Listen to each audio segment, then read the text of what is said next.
രാവിലെ എഴുന്നേറ്റ് യാതൊരു ബോധവും വെളിവില്ലാതെ കിറങ്ങിയിരിക്കുന്ന ഇരിപ്പാണ് കേട്ടോ അത്. ആ ഇരിപ്പ് കണ്ടിട്ടാന്ന് തോന്നുന്നു ഉമ്മച്ചി ഒരു ഗ്ലാസ് ചായ ഇട്ട് തന്നു. അപ്പോഴേക്കും നിധിക്കുട്ടി എഴുന്നേറ്റ് വന്നു, എന്തൊക്കെയോ കാണിക്കുന്നുണ്ട്. ഇന്നലെ ഉറങ്ങിയിട്ടേ ഇല്ല, എനിക്ക് കുറേ എഡിറ്റ് ചെയ്യാനും കുറേ സംഭവങ്ങൾ ചെയ്യാനുണ്ടായിരുന്നു. അതെല്ലാം കഴിഞ്ഞ് കിടന്നപ്പോൾ ഒരു സമയമായിട്ടോ. പിന്നെ ഈ കുട്ടികളൊക്കെ ഉറങ്ങിയിട്ട് വേണമല്ലോ ഇതെല്ലാം ചെയ്യാൻ വേണ്ടി, അപ്പോൾ നല്ലോണം സമയമെടുക്കും. അതിൻ്റെ ഒരു ബുദ്ധിമുട്ട്, തലവേദനയൊക്കെ ഉണ്ടായിരുന്നു രാവിലെ എഴുന്നേറ്റപ്പം. ഉമ്മച്ചിതേ കറി വെക്കാൻ വേണ്ടിയിട്ട് തുടങ്ങുകയാണ്. ഇന്ന് അഫിക്ക് കൊടുത്തുവിടാൻ വേണ്ടിയിട്ട് നമ്മൾ അപ്പമാണ് ഉണ്ടാക്കുന്നത്. അപ്പോൾ അതിന് വേണ്ടിയിട്ട് ഇതൊക്കെ ചൂടാകാൻ വെച്ചിട്ടുണ്ട്. എന്നിട്ട് പിന്നെ കുട്ടി അപ്പം ഇങ്ങനെ ഉണ്ടാക്കി എടുക്കുവാണ് കേട്ടോ.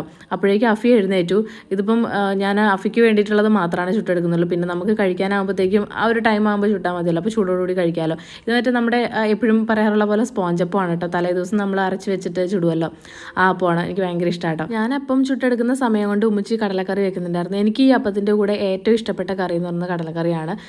ബാക്കി എന്ത് കറി ഉണ്ടെങ്കിലും എനിക്ക് അത്ര ഒരു പെർഫെക്റ്റ് ആയിട്ട് തോന്നാറില്ല. എനിക്ക് ഭയങ്കര ഇഷ്ടമാട്ടോ ഇതിൻ്റെ കൂടെ കടലക്കറി കൂട്ടാൻ വേണ്ടിയിട്ട്.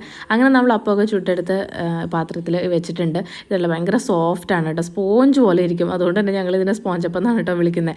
അങ്ങനെ ഏകദേശം എല്ലാം തന്നെ റെഡിയായ സ്ഥിതിക്ക് നമുക്കിനിയിപ്പം ലഞ്ച് ബോക്സൊക്കെ എടുത്ത് വെക്കാം.